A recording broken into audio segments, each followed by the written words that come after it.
Good morning, and welcome to the informal meeting of the Savannah-Chatham County Board of Education.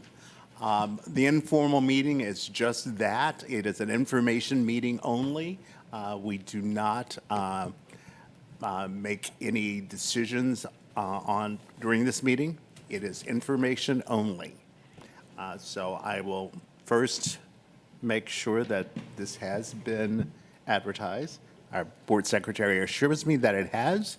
So this morning, we will begin with student success, academic achievement, and life readiness, and we'll have our third grade reading report. Mr. Feliciano or Dr. May.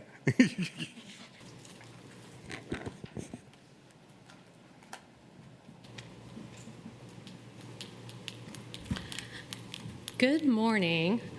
I am pleased to be with the board to report on third grade reading on grade level, and this is data from school year 2023. The data that we will discuss comes from the summative assessment completed at the end of the last school year, and this is the Georgia Milestones English Language Arts assessment test that we're honing in on with GMAS ELA. It's important to note once more that 2 domain scores are yielded. The first relates to the presentation today, reading and vocabulary, but there is that second component, writing and language. So when you're looking at ELA scores, please understand those are not the same as reading on grade level. That is a separate indicator that only hones in on students' reading and vocabulary. So when parents receive their students' ELA performance results at the end of the year, what they will see initially is the achievement level for the overall ELA score, and that is the combined score across both domains, reading, vocab, and writing and language.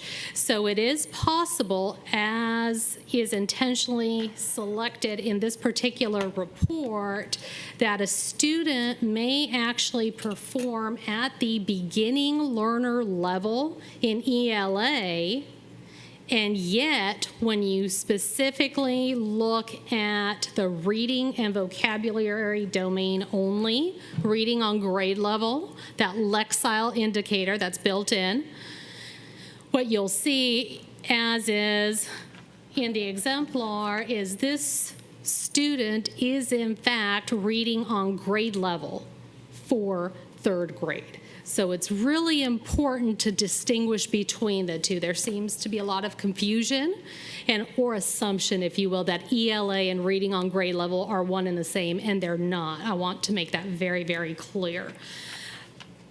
So as we take a look at what it really means to be reading on grade level, and what is that single score indicator that is pulled out of the overall ELA? That is what is known as a Lexile score. So the Lexile score corresponds to the stretch band performance per specific grade level. So at each grade level, it has been determined what the Lexile range is that will correlate to later college readiness, career readiness. So these Lexile stretch bands denote the grade level text complexity that a student should be achieving within that respective grade band, and it measures the student's reading ability. These grade level ranges you'll see increase as we increase grade levels, because the entire point is the student should be gaining literacy as they are working through their K-12 education and coming out of 12th grade college and career ready. So reading status on the GMAS, when you look at their Lexile score, is reported as either grade level or above or below grade level. And for third grade, the Lexile performance is between 520 and 820 points. So you'll see that's a 300 Lexile point range. When we look at the GMAS data for school year 2023, we see an incredible performance gain in contrast to scores obtained in 22 for third graders. Our third graders achieved an 11% performance gain. That is huge. That is commendable. It means that our elementary school teachers, especially those in the third grade, were really true to helping those students achieve to their highest potential. We're really honing in on reading and vocabulary. So those performance gains are really tremendous because they are in excess of and they surpass those obtained by the state and comparison group in terms of the gain. So let me be very clear. Our performance gains outpace those of the state and comparison group. So when you're looking at the data, what you can see is the district made that 11% gain over the last academic year. We are performing 3% above the comparison group, yet falling 9% below in terms of reading on grade level below the state. So as we look at the data per subgroup, what we see are those gains were across the board. For all subgroups, we saw gains between school year 22 and 23 for race and ethnic subgroups. Now, when we look at additional subgroups, so we look at comparisons between male and female students, those who are economically disadvantaged versus not, our English learners and students with disabilities, we see that we have significant gains across both genders. We have gains for economically disadvantaged as well as students with disability. However, where we did not see any gains, there was in fact no change in reading on grade level performance, was for our English learners. They stayed at 39%. So when we look at the successes from 22 to 23, that 11% performance gain was really incredible. We're proud of it, but we have still more to come. So one thing that we were delighted to see is on September 19th, the Georgia Department of Education recognized 8 of our public schools for outstanding growth in third grade reading. That growth was designated as a 15% or higher increase when they looked at scores statewide from school year 22 to 23. Our 8 public schools who achieved that outstanding growth were A.B. Williams, Hurd, Jacob G. Smith, Largo Tibet, New Hampstead, Brock, Rice Creek, and West Chatham. So kudos to those schools for making these great growth gains between 22 and 23. However, as noted, performance growth areas are definitely areas of opportunity for the district. So here where we see growth that needs to continue, and we need to see higher performance levels. So 50% or more, over 50% of our third grade students at 14 elementary and K schools are reading below grade level. We want all of our schools to be above that 50%, that 50th percentile, if you will. When we look at third grade subgroups, we know that over 50% of African American Black students, English learners, and students with disability are still reading below grade level. So we need to pay attention to those subgroups. We need to provide further support. We need to address those unique areas where growth needs to occur. So reading on grade level rates remain below the state. This is the area of opportunity. Literacy is the district's North Star, and the bottom line is we want all of our students reading on grade level in preparation for later employment, enlistment, enrollment, or entrepreneurship. We want all of our students to be successful. We want all of our students to thrive. And this is where I turn the floor over to Mrs. Burkett, who will address strategies and action items.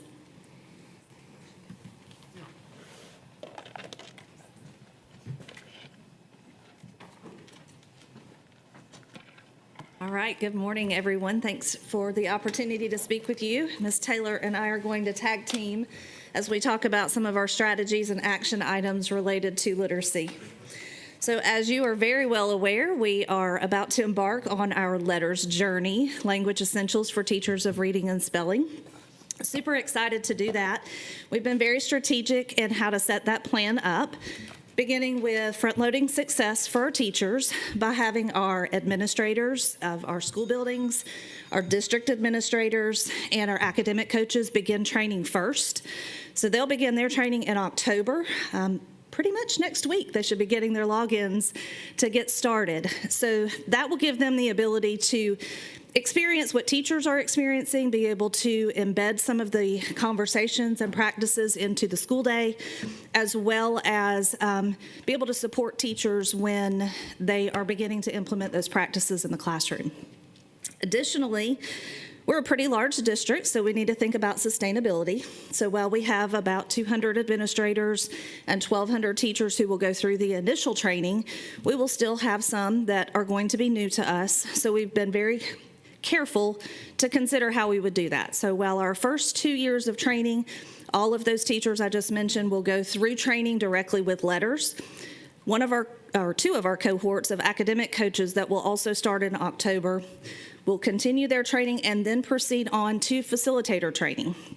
So we will have a pool of participants. We're aiming for 50 that will have gone through the teacher training, and then we'll go through the certification training where they can then teach the letters course. So that will give us the ability to have those trainers as new teachers come in, and then also to address any reteaching that might need to be done for teachers that need a little bit of differentiation, or to be able to hear some of those lessons a second time, or need some support as they begin implementation.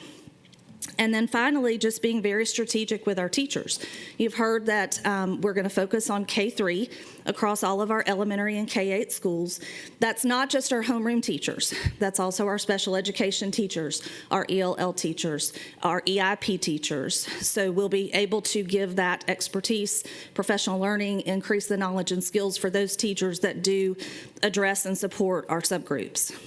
We will also have some of our schools designated by data that will have K through 5 teachers. So we will go ahead this first 2 years and have 4th and 5th grade teachers at 14 of our schools that will go through letters training. And then the intention will be to loop in the remainder of our 4th and 5th grade teachers once we hit this initial training plan. So very exciting, going to take a little bit of time, going to definitely expand our knowledge as well as our skills to continue to support reading. As far as 3rd grade specifically, one of the things that we really refocused on with your support, if you'll remember, we repurchased Wilson Foundation's kits 2 years ago to refresh all of those in our K-2 classrooms. And at that time, we also added Wilson Foundations to our 3rd grade classrooms. Last year was the first year of implementation from beginning of year to the end of the year, where we had Wilson kits in our 3rd grade classrooms. We spent a lot of time, not just with our 3rd grade teachers, but also K-2, retraining, supporting teachers, going and observing classroom practice, making sure administrators knew some common look-fors to ensure that that Wilson practice was in those K-3 classrooms with fidelity, and then also spent some extra time with third grade teachers who maybe were not as familiar with foundational skills to make sure they knew how to implement that with fidelity. You mentioned earlier Amira, so we use Amira to be able to monitor the implementation of Wilson's because that assesses and supports our foundational reading skills. And then teachers are able to look at that data and go back and pull from the Wilson double dose to reteach or provide additional support intervention for students who might need those Wilson lessons a second time or in a different way. And then finally, we have our Literacy Effectiveness Officer. It's my understanding interviews will be happening shortly for that position. That position will oversee our literacy specialists, 4 of which have been hired for elementary, and we are still seeking to hire 2 for secondary. So that position, as well as those specialists, will focus on literacy support for all K-12 schools with a hyper focus on our elementary schools. Their main focus will be to implement our literacy plan, including the LETRS training. They'll be working with schools to monitor that, from online work with teachers to observations of bridge to practice in the classroom to make sure it's being implemented appropriately, and then also to seek teacher efficacy, some feedback from teachers. How do they feel about the training they're participating in? Again, that will be a K-12 support, but that will focus really specifically on K-5. Ms. Taylor? Thank you, Ms. Burkett. Good morning, everyone. So because literacy is our North Star, let's take a look at some additional strategies and action steps that are already in place or will be coming soon to our elementary schools. So good news is that all kindergarten through 5th grade teachers now have a 120-minute literacy block. And in that block, they will teach the 5 pillars of reading, which includes phonemic awareness, phonics, fluency, yes, of course, vocabulary, and especially comprehension. So we're excited about that. In addition, our teachers will host what we call differentiated instructional groups, which we know as DIG.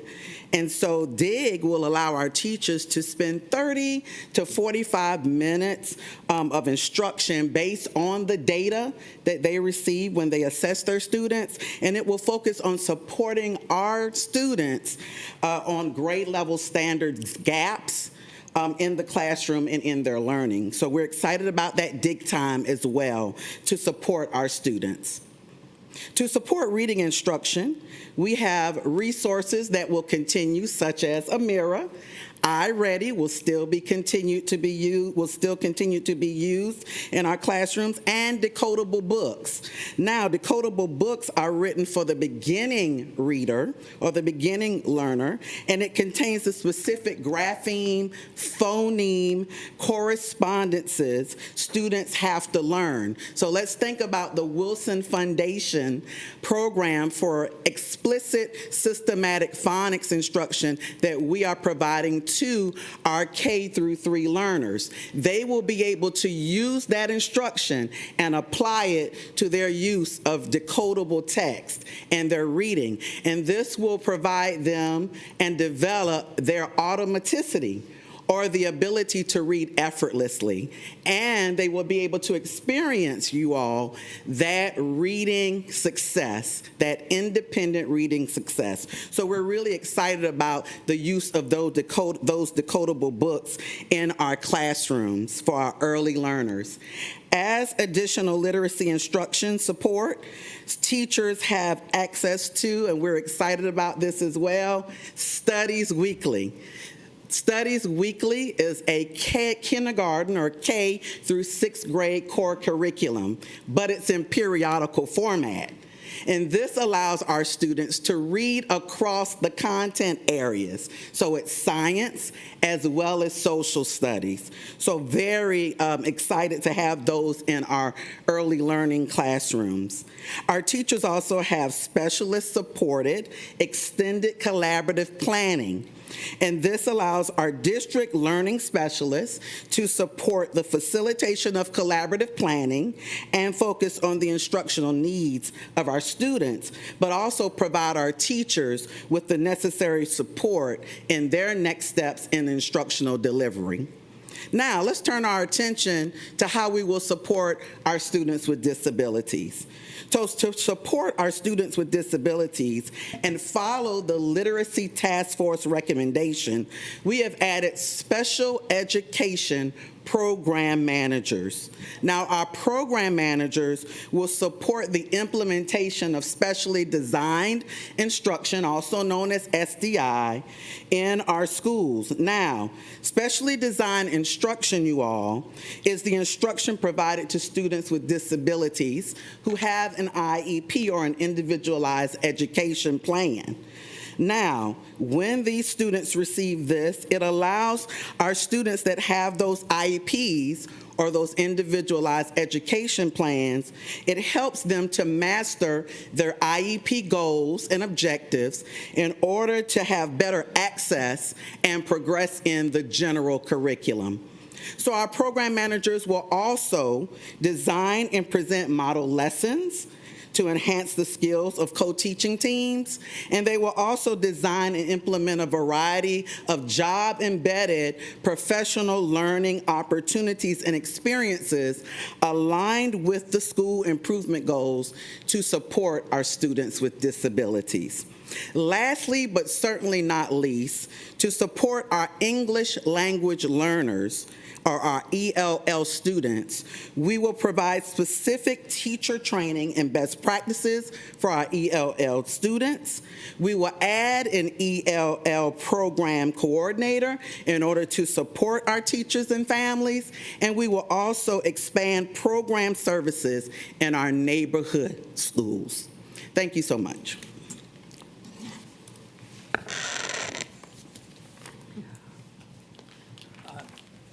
Sorry. Ms. Hall.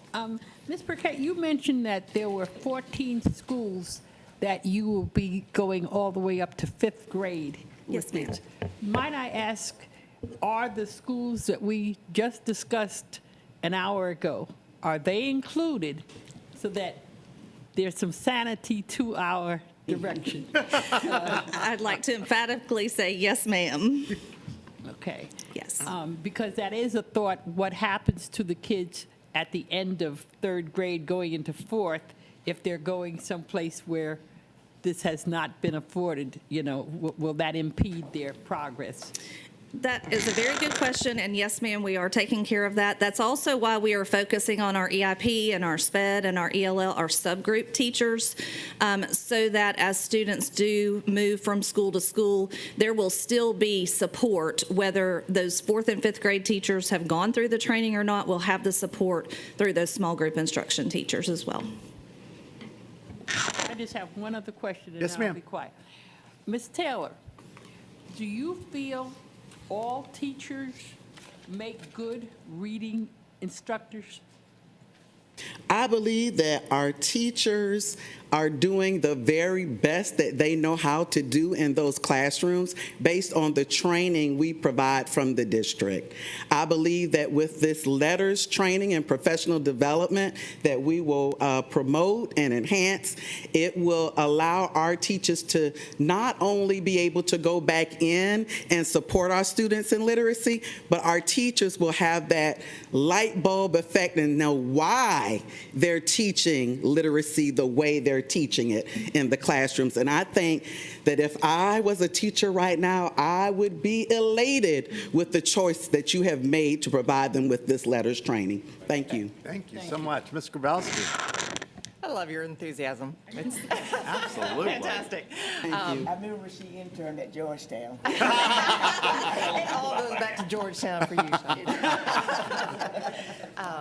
Thank you very much for the presentation. A couple of questions. Great to hear that we're going to have our own team internal for the facilitators. Will those be dispersed to schools across the district?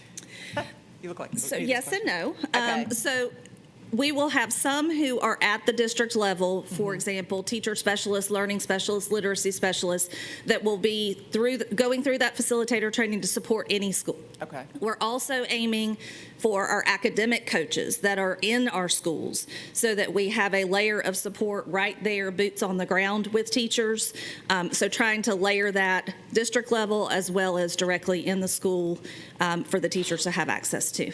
Okay, perfect.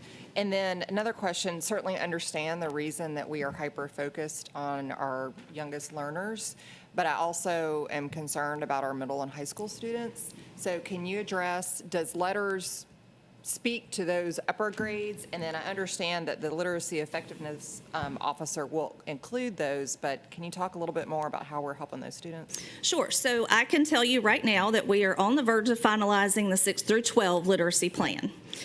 There is a component that is offered through letters. However, I don't believe that's the direction we're going to go right now. The training plan that we're looking at is to really focus on structured and strategy-based literacy at those grade levels that focuses on fluency, vocabulary, and comprehension.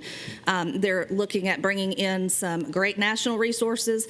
I won't say the name right now because that hasn't been totally finalized, but I think that you'll be excited to hear the direction that we're going there as Okay. well. If it's appropriate to request, like, as we're getting these updates, would love to continue to get updates about our middle and high school students too. And then Absolutely. one final question, the 120-minute block, certainly understand the importance of that. For our accelerated readers, Right. is there an opportunity for them to explore other areas within that 120-minute block? Go ahead. Absolutely, no student will be left behind. Our accelerated students will have the opportunity within that block to do exactly what you just said, accelerate and go beyond if needed. Same thing with our dig time, because normally when we think of dig, we think of remediation of students that are behind, but it will also give our students the opportunity that are in need of acceleration to accelerate and go beyond the grade level standards if needed. But in that 120-minute block, is it still going to be limited to reading and comprehension? Or could, say, for example, could they use part of that 120-minute for math or science? Or is it only going to be for reading? That's a good question. So that 120-minute block is specifically for literacy instruction. So if they do need that acceleration within that literacy block, they are provided that opportunity during the 120 minutes. I just, if you got students that are 2 and 3 grades ahead, like, I don't want to, like, Right. burn them out of reading because we're making them focus on it 2 hours a day when, Wanna- I think there are other activities that we Okay. could use to differentiate that Differentiate, instruction, opportunities for debate, Okay. like literacy-related Related. differentiation, Okay. but not necessarily scripted curriculum type of differentiation. okay, perfect, that's exactly what I was looking for. Thank you. Okay, Howard Hall? Yes, I have 2 questions. The first is about your SPED instructional program manager. What role would they play with the RTI paperwork? Because we hear a lot about the principals and teachers being burnt out from all that paperwork. And do we have a designated position or thinking about that to get that assistance? So currently, we do have an MTSS team, and schools have a direct designee. It's not always enough. It's still a lot of work on the teachers, to be totally honest with you. The instructional program manager that we're talking about is really for SPED to focus on the instructional side of the teacher job, not necessarily really the operational and paperwork side. We do have program managers who focus on those components as well, and district staffing specialists for support. Still a big task. Okay, my next question is, how are we aligning our strategies with the science of reading? Mr. Moss and I had the pleasure of attending a workshop at our summer conference, and when I referenced the 5 pillars of reading, the instructor was very negative towards me and acted as if I said a bad word. And I noticed that in our strategies, it's going to be aligned. And I also like to say that I'm glad that we are continuing with Wilson's Foundations, because at Brock it's been very successful. So when we look at all these strategies and we hear a lot about the science of reading, what are we doing to align it with the science of reading? I think it's important to remember science of reading is a body of research and that that's different from a program. So the first thing that we're doing is to build up the skills and knowledge of our teachers so that they not only can intervene, but they can prevent some reading challenges before they ever start. And that's going to be through that professional learning. As you mentioned, Wilson, and I'll throw Amira out there again today, those are both directly aligned with science of reading. We have reading rope reports with instructional recommendations.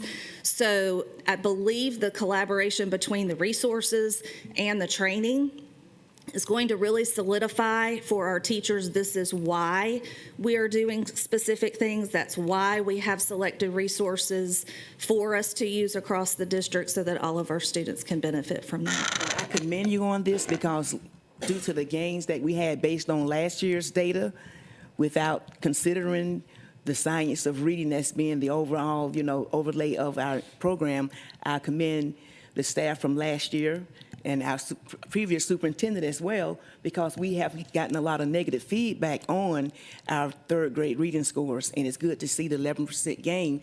And it's also good to see our schools that have been designated as CSI schools. Earlier we talked about, but they are on the list for having a significant third grade reading gain, so I'm proud of that as well. Anyone else? I have one question. How are we at hiring more ELL teachers? I would defer to Ms. Ball Oliver if she was here today. Okay. Dr. Brown, do you have any information on that update? I do not, but we can get it. Yeah. Okay. I will say it is a focus area for us. It may be an upcoming budget request because we are beginning to move our ELL programs from centrally located schools back out to their home schools. Fantastic. Now, of course, teachers that are concentrated in those areas will be deployed, but there may be some gaps that we need to fill with additional ELL teachers. So we're currently looking at that as a part of our capital improvement plan. All of this stuff is all together related, and so that is certainly a consideration. Great, thank you. Mr. Brown? Ms. Hall? In the meantime, any paraprofessionals who could help in that area, even if they're not qualified to be the teacher in the room, if we have paraprofessionals who can support our English learners, that would be a step forward, a big support to those students. So I think we need to look at every possibility.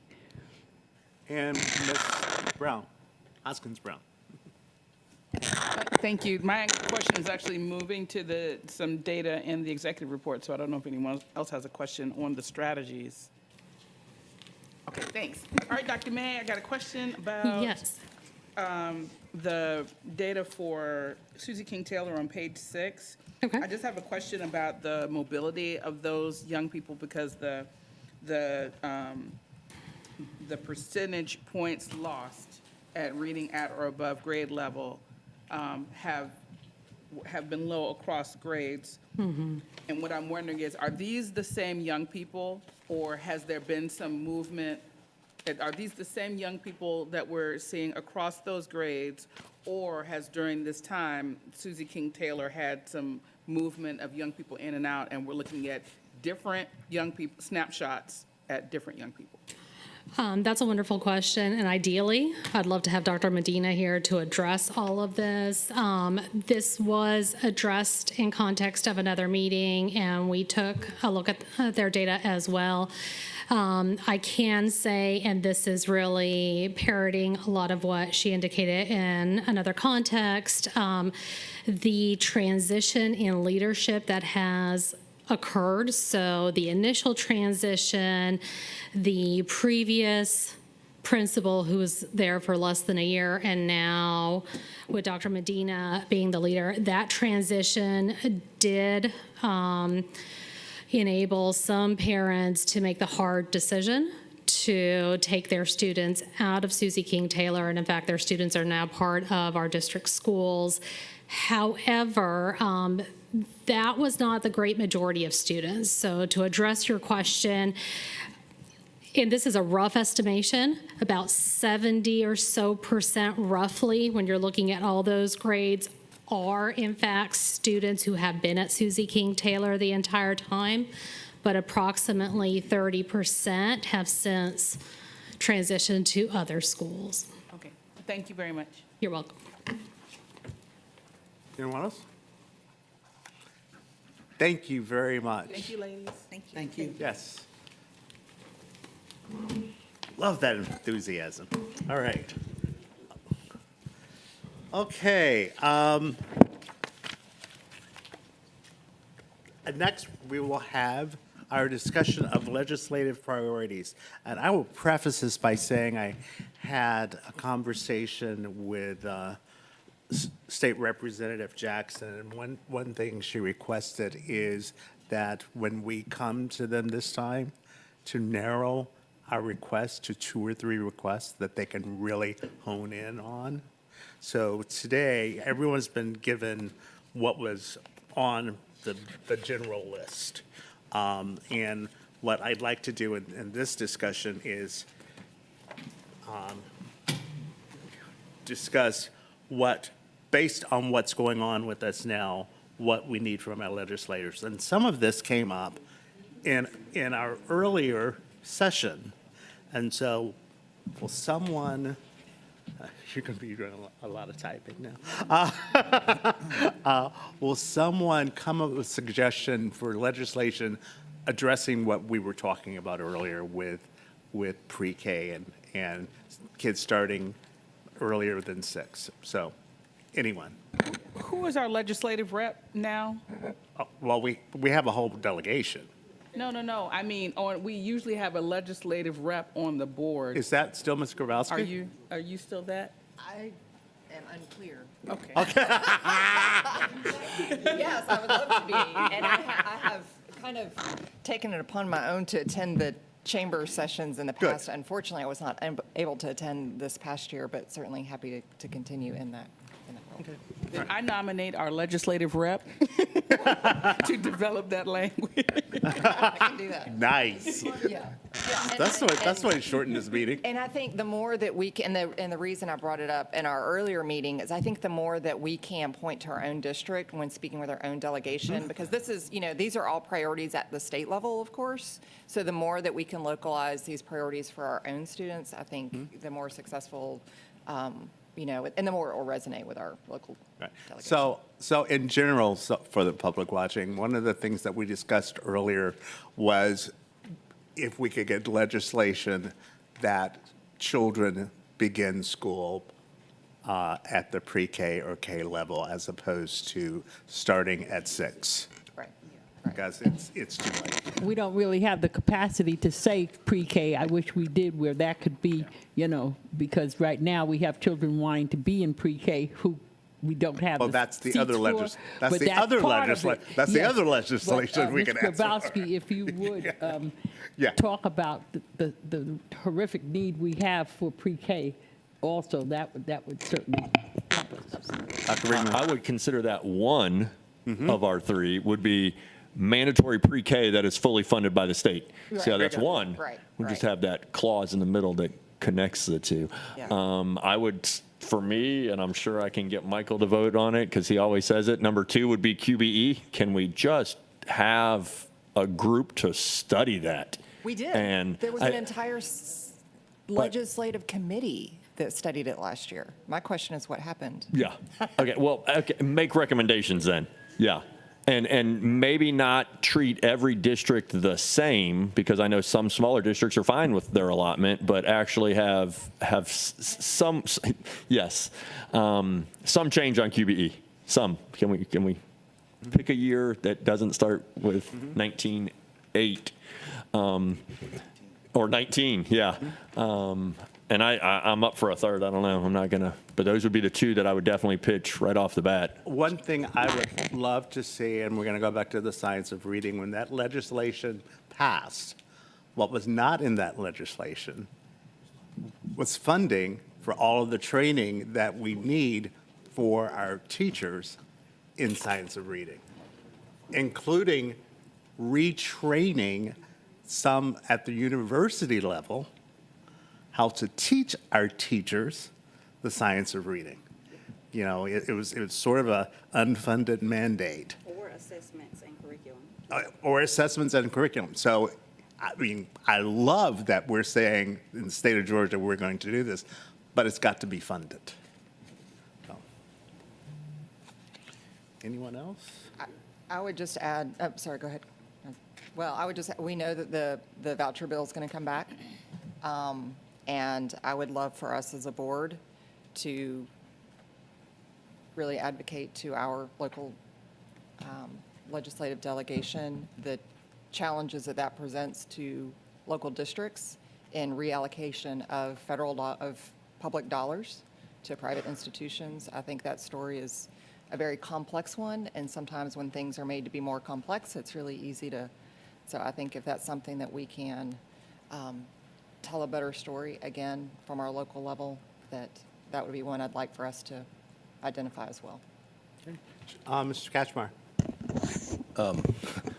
I raise this every year, but we need more flexibility in East Blast, particularly.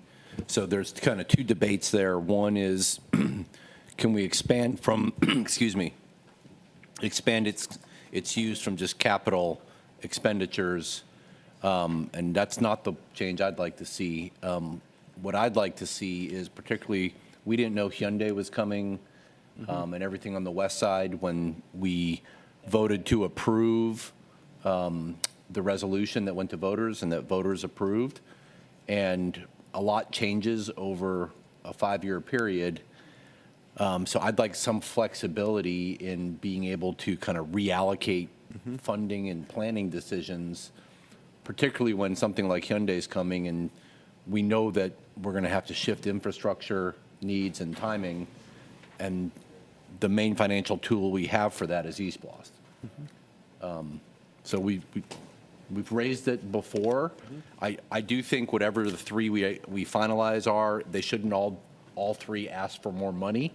You know, let's throw out some things that just require a change in policy that gives us a little more discretion in decision making at the local level.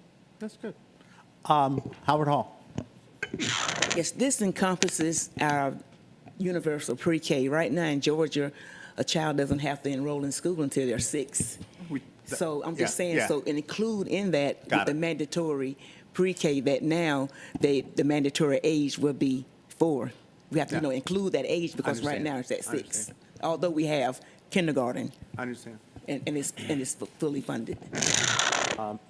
Reverend Smith, then Mr. Johnson. I was just going to put great emphasis on school social workers, looking at that, That's QBE. Right. So I want to make sure that we horn in on that because it's vitally important with all the things that's going on in the world and in the city. Our kids need that social support. Mr. Johnson.